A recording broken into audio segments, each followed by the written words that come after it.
Do you like movies? What's your essential preparation when you go to a movie? Popcorn or aspirin? My necessity is to be the rating. Actually, as art, the good or bad movie varies with personal feelings, so it's difficult to evaluate by a fixed score without causing conflict. Then how to Douban, IMDb, and the Rotten Tomatoes score movie. Douban has absolute influence on the scoring of Chinese movies. From my personal point of view, movies that score about 8 are excellent. In this way, scoring a movie seems to be a bit scientific. Abe, Douban's founder and CEO, has demystified Douban's movie scoring mechanism in 8 questions on Douban movie scoring. I thought they were using a multi-dimensional scoring mechanism backed by a complex algorithm. The underlying logic of Douban movie scoring mechanism is surprisingly simple. It just calculates an average score. In Abe's film Utopia, no one is privileged and all are equal critics, expressing opinions and giving scores. But there's obvious drawbacks. Douban's backend doesn't have a mechanism to review the scores, and every few minutes the program will refresh the latest scores directly on the platform for others to refer to. And paid posters and fan circles have used this bug to crush Douban's idea, restoring perception of the general public about the movie. Movie is now the only section that's been rotated, so it is with Douban books and music. On April 29, Douban launched a mechanism against paid posters that can remove malicious short comments and decide whether to keep the score or not based on condition of the account. IMDb also has a mechanism against paid posters to ensure that status of old movies won't be shaken by popular movie of the moment. It sets a formula for top 250 movies using Bayesian estimation algorithm to get a weighted rank. The final score WR is influenced by 4 important parameters.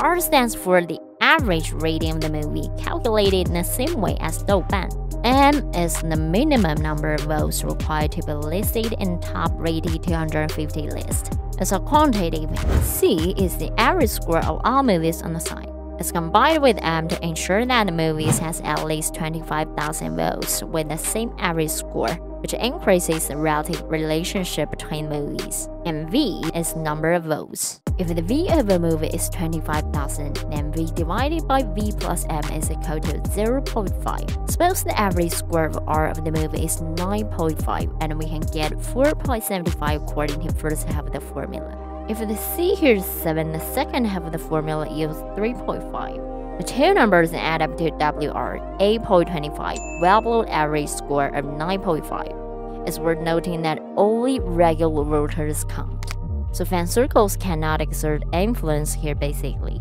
Officially, no criteria given to qualify for V. It may be a more complicated algorithm. Although this setting prevents a large number of paid posters from registering to vote, there are still problems. When Dark Knight was released in 2008, a large number of DC fans frantically submitted false scores to set it to top 250 and gave Godfather the original top bad reviews at the same time. With the participation of a large number of V users, Dark Knight successfully replaced the Godfather. Christian Bale, who never shows, won without a fight. A complex algorithm failed to advance. Some sites decided to raise the difficulty by adding another reference factor. Rotten Tomatoes was created in 1998 by Vietnamese-American Shen Dong, and it provides double references by dividing the ratings into 2 systems: professional critic and general audience. In addition to a rating system like Douban, Rotten Tomatoes is more about a selection between fresh and rotten. It brings us back to days of the open theaters. Only professional critics, including individual critics and professional publications, have the qualification to throw tomatoes. According to Elisa Wilkinson, the Vox film critic, there are about 3,000 film critics currently, and their comments directly affect tomato meter that represents the quality of the film. When a movie gets less than 60% positive reviews, it'll get this gray and smashed tomato called rot. If positive reviews are over 60%, it'll get red tomato called fresh. And if a movie is good enough to meet all the following criteria, it will award it a certified fresh badge.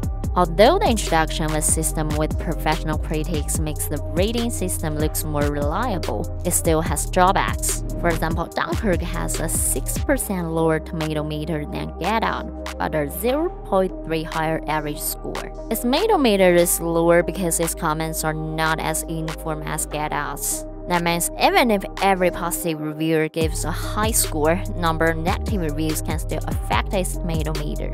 Film is a complex art. Some movies may be born in the wrong era, like Blade Runner, while others are just awful indeed. Everyone has a few masterpieces that have low scores but are enjoyed time and time again. Does rating really matters?